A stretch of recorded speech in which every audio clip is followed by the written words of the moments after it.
अभिनेता गौरव मोरे हास्यजत्रा या शो मधून घराघरात पोहोचलाय. फिल्टर पाड्याचा बच्चन म्हणून संपूर्ण महाराष्ट्र त्याला ओळखतो.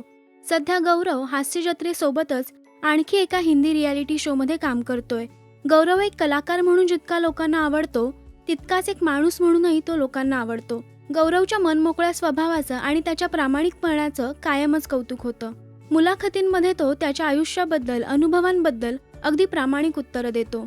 वायफळ या चॅनलवर झालेल्या अशाच एका मुलाखतीत गौरवने त्याच्या मुख्याध्यापकांबद्दल अशीच एक आठवण सांगितली आहे.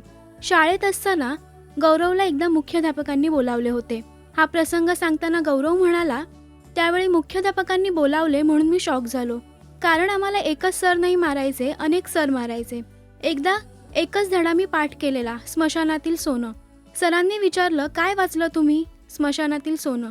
त्यावेळी सर म्हणाले, तुझी भविष्यवाणी सांगतो मी. खूप वर्षानंतर तू काठी टेकत टेकत येशील, मग मी तुला विचारेन, बाबा कुठे चाललायस? तू म्हणशील ऑक्टोबरचा फॉर्म भरायला. त्यावेळी गौरवने ठरवलं की अभ्यास केलाच पाहिजे. शाळेतल्या सरांची आठवण सांगतानाच त्याने फिल्टर पाडा आणि तिथल्या नव्या पिढीबद्दल त्याला काय वाटतं हे सुद्धा सांगितलंय.